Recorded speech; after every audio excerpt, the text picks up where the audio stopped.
بسم اللہ الرحمن الرحیم۔ السلام علیکم۔ آپ کیسر خان یوٹیوب چینل دیکھ رہے ہیں۔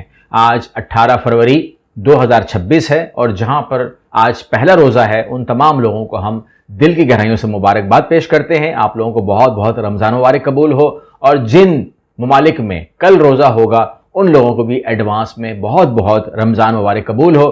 آپ لوگوں کی مشکلیں آسان ہوں اور آپ لوگوں کو اللہ آپ کی روزی میں برکت اور آپ کے لیے حفاظت فرمائے۔ یہاں پر ہم بات کریں گے اس انٹرنیشنل پرائم ٹائم میں، جہاں ہم بات کریں گے اس ٹائم ایران کی صورتحال اور جو کچھ ٹی وی دکھایا گیا ہے، خاص طور پہ وہ میں نے آپ کے سامنے مناظر دکھانے ہیں۔ اس کے علاوہ یو ایس اے اپنی طاقت کو لے کر جتنا آگے آ چکا ہے، کیا وہ پیچھے ہٹ پائے گا؟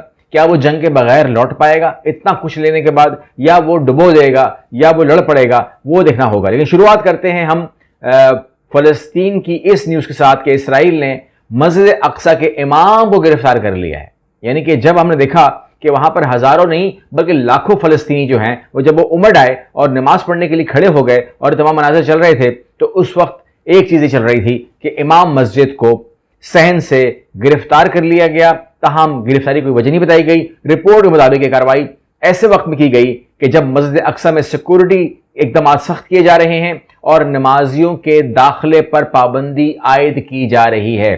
مسجد اقصی میں نماز پڑھنے سے اسرائیلی آرمی روک رہی ہے، پابندی عائد کر رہی ہے، اور یہ تمام مناظر پوری دنیا دیکھ رہی ہے اور شاید مذمت کر رہی ہوگی یا وٹ ایور جو بھی کر رہی ہوگی، لیکن بہرحال یہ اپنی نوعیت کی کھلی پیغام ہے کہ مسجد اقصی آپ کا تیسرا قبلہ، تیسرا مقدس ترین مقام، یا آپ کا پہلا قبلہ جو ہے وہ اس ٹائم کن ہاتھوں میں جا چکا ہے، جس کو آپ کو قبول کرنا پڑے گا۔ اب وہ مذمت کرے نہ کرے لیکن قبول کرنا پڑے گا کہ آپ کے ہاتھ سے وہ نکل چکا ہے، اور اس پر اب اختیار کس کا ہے، اس بات کو اگر ہم نہ مانیں تو یہ ہماری مرضی ہے، لیکن صورتحال بہت واضح ہے۔ یہاں پر دو الٹیمیٹم آئے ہیں۔ ایک، اسرائیل نے 60 روز کا الٹیمیٹم دیا ہے حماس کو، ہتھیار ڈال دو ورنہ۔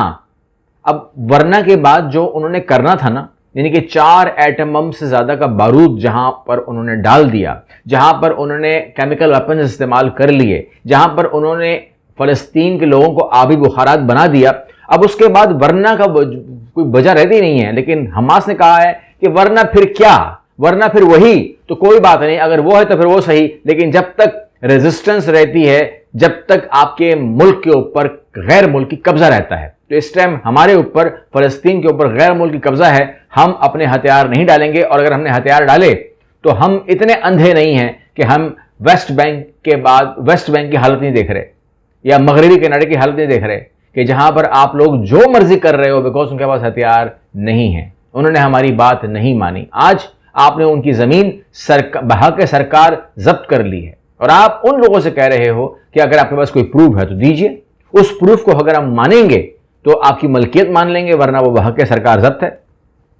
تو اس لیے حماس نے تو انکار کر دیا ہے، اور مغربی کنارے پر قبضے کا اسرائیلی اقدام دنیا کے 100 ممالک نے مذمت کر دی ہے۔ اب آپ سمجھ سکتے ہیں کہ مذمت کا مطلب یہاں پر کیا لیا جائے گا۔ میں جو لے رہا ہوں، آپ کی مرضی جو بھی لیجئے، میں یہ لے رہا ہوں کہ 100 ممالک نے، مذمت کا مطلب ہوتا ہے کہ کہا کہ وہ ٹھیک ہے، کوئی بات نہیں، آپ کر لیں، آپ کوئی ایسی بات نہیں ہے۔ مذمت کا مطلب ہوتا ہے کہ میں نے اپنا فرض ادا کر لیا ہے، اب چونکہ آپ نے کر ہی دیا ہے تو ہم مذمت کرتے ہیں، اس کے اگلی کارروائی آپ خود کیجئے، کارروائی جاری رکھیے، ٹھیک ہے نا۔ یہ لائسنس ہوتا ہے، لائسنس ٹو ڈو، جو مرضی کرو یار، ہم نے مذمت کر دی ہے، ہم نے کتاب کے اندر لکھ دیا ہے کہ جی ہاں ہمیں تو برا لگا تھا، اب وہ مانتا کہاں ہے۔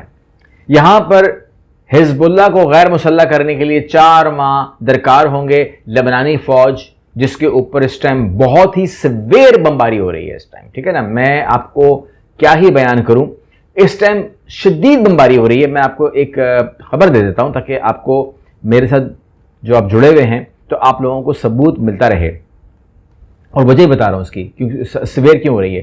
Preparing for new Iran war, preparing for new Iran war, Israel escalate Lebanon strike to cripple حزب اللہ۔ یعنی کہ یہاں پر کہا کہ ایک طرف سے کیونکہ ایک نئی پریپریشن ہو رہی ہے، امریکہ ٹائم لے رہا ہے کہ میرے جہاز آ رہے ہیں، میرے بحری جہاز آ رہے ہیں، میرے وار فائٹر جہاز آ رہے ہیں، ان کو ریفل کرنے والے آ رہے ہیں، B-2 بمبار آ گیا ہے، F-35 آ گیا ہے، 22 آ گیا ہے، تمام کے تمام تو آ رہے ہیں۔ تو یہ تمام کے تمام پیچھے کیسے ہٹیں گے، مجھے سمجھ میں نہیں آ رہی۔ اربوں ڈالر لگتا ہے اس کے ان کے موومنٹ کے اوپر۔ تو اس وار کی پریپریشن میں اسرائیل جو خدمات انجام دے رہا ہے اس نے حزب اللہ کے اوپر سٹرائک بڑھا دی. ایک طرف سے اسرائیل جو ہے وہ حزب اللہ کے اوپر اٹیک کر رہا ہے, دوسری طرف سے گورنمنٹ آف لیبنان نے کہا ہے کہ ہمیں 4 مہینے دیجئے, ہم حزب اللہ کے تمام ہتھیار چھین لیں گے, نہتہ کر دیں گے, تاکہ ان کو آپ سکون سے مار سکو, اور جب آپ ان کو مارو تو وہ آپ کو کہیں غلطی سے جواب نہ دے دیں. کیونکہ حزب اللہ جو لبنان کی جو آرمی ہے, لبنان کی جو حکومت ہے, وہ سمجھتی ہے کہ ریزسٹنس نہیں ہونی چاہیے. جب آپ کو اسرائیلی فوج مارنے کے لیے آئے تو کہیں ایسا نہ ہو کہ آپ کے ہاتھ میں ایسی کوئی چیز ہو جس کو اسلحہ کہا جائے, یعنی کہ ایک نیل کٹر بھی نہیں ہونا چاہیے آپ کے پاس اصولاً, ٹھیک ہے, کیونکہ آپ حکومت نہیں ہو تو آپ کے پاس کیا حق ہے کہ آپ کے پاس اسلحہ ہو.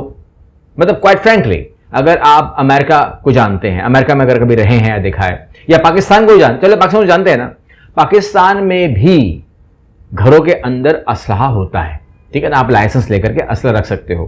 لیکن حزب اللہ سے کہا جا رہا ہے کہ نہیں, ہم آپ کو نہیں دیں گے اسلحہ, کیونکہ آپ رکاوٹ ہو یا آپ ریزسٹ کر سکتے ہو تو ریزسٹنس جو ہے وہ الاؤ نہیں ہوگی. بہرحال حزب اللہ کا جواب آ گیا جی غیر مسلح ہونے سے. ایک بار پھر انکار, انہوں نے کہا جی سوال ہی پتہ نہیں ہوتا ہے, ہم تو سسرا نہیں پھینکیں گے, آپ نے ہم سے لڑنا لڑ لیجیے, ٹھیک ہے. اگر فوج نے لڑنا ہے یا حکومت نے لڑنا ہے, جو جس نے بھی لڑنا ہے, ہم اسلحہ نہیں پھینکیں گے, اس کے اوپر ہماری بات نہیں ہو سکتی. یہ تمام چیزیں بہت کلیئر کر دی ہیں.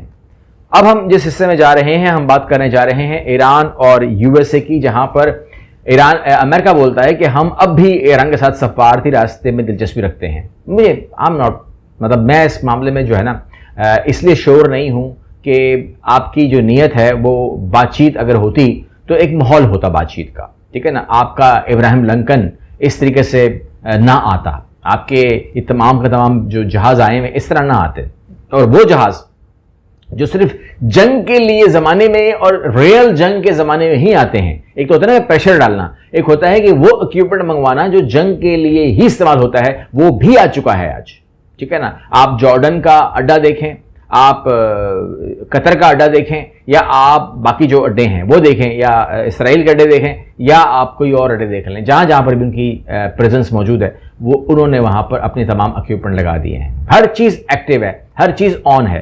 تو پھر اس کے اندر سفارتی راستہ رہ کیا جاتا ہے, پتہ نہیں سفارتی راستہ کیسے کریں گے. مگر بہرحال اس کے اوپر علی خامنائی جو ہے وہ ٹی وی پہ آتے ہیں اور کہتے ہیں کہ آپ امریکہ سے مخاطب ہیں, آپ ایران کا خاتمہ ہرگز نہیں کر پائیں گے. اب ظاہر سی بات ہے کہ علی خامنائی بھی کوئی اکیلا نہیں بیٹھا ہوا, اس کے پیچھے بھی ایک سپورٹ ہے جس کے اوپر یہ بات کرتا ہے. اور اب علی خامنائی نے بات جاری رکھتے ہوئے کہا کہ ایسا لگتا ہے کہ امریکہ صدر مسلسل یہ دہرا رہے ہیں کہ ان کی فوج دنیا کی طاقتور ترین فوج ہے, لیکن دنیا کی طاقتور ترین فوج کو بھی بعض اوقات ایسا تھپڑ لگ سکتا ہے جو اسے دوبارہ اٹھنے سے معذور کر دے. ٹھیک ہے, اب یہ بہت بڑی بات, یعنی کہ کوئی ایسی کوئی چیز ہے آیت اللہ خامنئی کے ہاتھ میں کہ جو وہ ابھی بتانا نہیں چاہتے یا اس کا ذکر نہیں کرنا چاہتے. کہتے ہیں کہ جی انہوں نے اشارہ کیا کہ ڈونلڈ ٹرمپ نے کہا, حالیہ بیان میں کہا کہ 47 سال ہو گئے ہم کوشش کر رہے ہیں کہ ہم ختم کریں ایران کو, مگر ہم کر نہیں پا رہے, ہم فیل ہو گئے. کہتے ہیں کہ آئندہ بھی نہیں کر پاؤ گے. یہ جو تم نے بیان دیا نا, کہتے ہیں ہمیں خوشی ہوئی ہے, لیکن 47 سال تو ہو گئے نا سوچتے ہوئے ختم کرو گے, نہیں کر پائے نا, آگے بھی نہیں کر پاؤ گے. تو اس کا مطلب یہ ہوا کہ عوام کے اندر کانفیڈنس دیکھا گیا اور عوام بہت خوش تھی. یہ تمام چیزیں جو ہیں یہ اپنی نوعیت کی بہت بڑی بڑی خبریں تھیں. انہوں نے کہا کہ جی مجھے بتایا گیا ہے کہ 2 بڑے بحری جہاز, جنگی بیڑے جو ہے وہ ہمارے ملک کے پاس جو ہے وہ پہنچا دیے گئے ہیں. وہ کہتے ہیں کہ بڑی خطرناک بات ہوتی ہے, کوئی بڑی بات, کوئی چھوٹی بات نہیں ہوتی.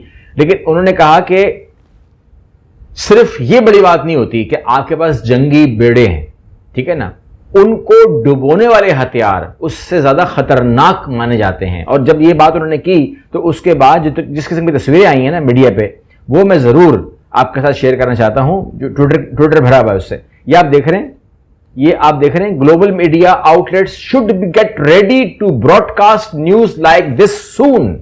بہت عالمی میڈیا جو ہے وہ دماغ بنائے اور اس قسم کے جو خبریں ہیں ان کے لیے وہ اپنا مائنڈ بنائے. اے آئی جنریٹڈ ہے, لیکن وہ خبریں یہ لگا رہا ہے کہ دیکھیں 2 جنگی بحری بیڑے جو ہیں وہ امریکن ابراہیم لنکن کی شکل کے, وہ سمندر برد ہو رہے ہیں, ڈوب رہے ہیں.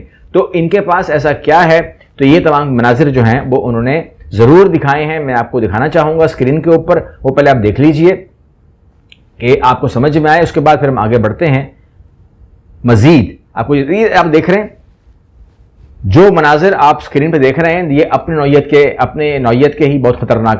آپ یہ دیکھیں کہ کس طریقے سے اس کی میزائل اس کے پیچھے سے گیا ہے, اور یہ آبنائے ہرمز کے پاس جو ہے یہ ایکٹیویٹی ہوئی ہے, اور آبنائے ہرمز کے ساتھ جو انہوں نے ایکٹیویٹی کی ہے اس میں سمندر کے اندر سے میزائل چلے ہیں. تو جو انہوں نے کہا نا کہ سمندر برد, ضروری نہیں کہ وہ اندر سے ہی ہوگا, وہ اندر سے بھی ہو سکتا ہے, وہ اوپر سے ضروری نہیں کہ اوپر سے ہی ہو. تو یہ بہت ہی خطرناک چیز ہے, اور سمندر کے اندر سے, سمندر کے باہر سے, سب میرین سے یہ اٹیکس ہوئے ہیں. آبنائے ہرمز جو ہے وہ اس ٹائم کچھ ٹائم کے لیے بند کیا گیا تھا تاکہ یہ ایکٹیویٹی ہو. لیکن یہ مناظر آپ دیکھ رہے ہیں, اس کے ساتھ ہی میں کوئی انفارم کر دوں کہ اگر اور آرمی نے کہا ہے, جو پاسداران انقلاب ہے انہوں نے کہا ہے کہ اگر ہم کو گورنمنٹ کہہ دے تو ہم آبنائے ہرمز کو بند کر دیں گے. آپ سوال ہی کر سکتے ہیں کہ یار ہماری کیا ہیڈک ہے, اگر بند کرتا تو بند کر دے. اچھی بات ہے جی, ہمارا کیا تعلق ہے؟ تعلق ہے, چلیں بینگ پاکستانی میں بات کر لیتا ہوں آپ سے. تعلق ہے. آج جو بھی ریٹ ہیں, تقریباً پاکستان میں پیٹرول کتنے کا ہوا؟ تقریباً 260-300 کا, ایسا کچھ ہے, 300 لگا لیجیے آپ, 300 کا پیٹرول ہے. تو اگر یہ آبنائے ہرمز بند ہو جاتی ہے تو اس میں کوئی شک نہیں ہونا چاہیے کہ یہ پیٹرول سیدھا 1000 پہ آئے گا, سیدھا 1000 پہ آئے گا. تو اگر فار ایگزامپل آج ایک روٹی اگر پاکستان میں 20 روپے کی ہے تو وہ سیدھی 60 روپے کی ہو جائے گی. یہ سمجھ لیجیے, عام زبان میں کہہ رہا ہوں میں آپ کو, اب سمجھ میں آ رہا ہے. آپ کہتے ہیں نا آبنائے ہرمز سے میرا کیا ہے؟ آبنائے ہرمز کے اندر میری آئل پرائز لگی ہوئی ہے, میری روٹی لگی ہوئی ہے, میرا گھر کا سامان لگا ہوا ہے, اور یہ تمام چیزیں. اگر آپ کے گھر میں آج اناج کی جو بوری ہے, جو 10 کلو کی آٹے کی بوری ہے, اگر وہ 1000 روپے کی آتی ہے تو 3000 کی آئے گی. اب سمجھ میں آ رہی ہے آبنائے ہرمز کیا چیز ہے؟ تو وہاں پر جو ہے اگر یہ بند کر کے بیٹھ جاتے ہیں, اور ان کو یو ایس اے کہتا ہے کہ کھولو اس کو, فوراً کھولو, تو وہ کہے گا پہلے اپنے بیڑے واپس لے کے جاؤ. تو یہ کنڈیشن ہو سکتی ہے, اور امریکہ جانتا ہے کہ اگر آبنائے ہرمز بند کرے گا تو اکیلا ایران بند نہیں کرے گا, چائنا اور رشیا ساتھ بیٹھیں گے اس کے, کیونکہ چائنا سے کٹوانا ہے نا, وہ بولے گا میں نے کاٹ دیا, بیٹھا ہوا ہوں میں, اپنے اسلحے کو واپس لے کے جاؤ. یہ بڑی خطرناک بات ہے. اور اگر میں آپ کو ایک خبر ساتھ میں اس کے اور دے دوں تو وہ یہ ہے کہ جو وہ ہیں دوست کہہ لیجئے اس کے سینیٹر ٹرمپ کے, انہوں نے کہا ہے کہ آیت اللہ staying in power would be strategic victory for Iran. اگر ہم نے, یعنی کہ جنگ تو پھر ہوگی نا, اگر آپ کہتے ہیں کہ آیت اللہ کو ہی اگر ہم نے چھوڑ دیا نا, اگر ہم شاہ ایران کے بیٹے کو لے کر نہ آ سکے واپس, جو کہ ہمارا غلام ہے, جس نے کہا ہے کہ میں کنویں تمہارے حوالے کر دوں گا, بنتے ہی میں تمہیں تسلیم کر لوں گا, ابراہیم اکارڈ کا حصہ بن جاؤں گا, ایران کی تمام سورسز تمہارے حوالے کر دوں گا. اگر وہ نہیں آیا اور آیت اللہ رہا, تو آیت اللہ کا پاور میں رہنے کا مطلب یہ ہے کہ یہ جیت ہے ایران کی, پھر ہم ہار جائیں گے. یہ مطلب اس کو آپ کچھ بھی اب کہہ دیجئے نا, کہ آپ یہ بتا رہے ہیں اسرائیل کو اور امریکہ کو کہ اگر آپ کو جیتنا ہے تو لڑنا ہی پڑے گا, اگر آپ نہیں لڑتے تو بھی ایران جیت جائے گا. یہ خود بخود ٹائمز آف اسرائیل کے اندر چھپا ہوا ہے. اسی لیے ایک ایسا صحافی جو ایک قدر رکھتا ہے امریکہ کے اندر, جس کو ٹرمپ مانتا ہے کہ صحافی ہے اور ٹرمپ کی طرف جھکاؤ ہے اس کا, وہ صرف اور صرف یہ ٹویٹ کرتا ہے کہ ٹک ٹاک کیا مطلب ہوا اس کا. آپ خود کمنٹ کیجئے گا, what does TikTok means. اگلی ویڈیو ملتے ہیں, اللہ حافظ.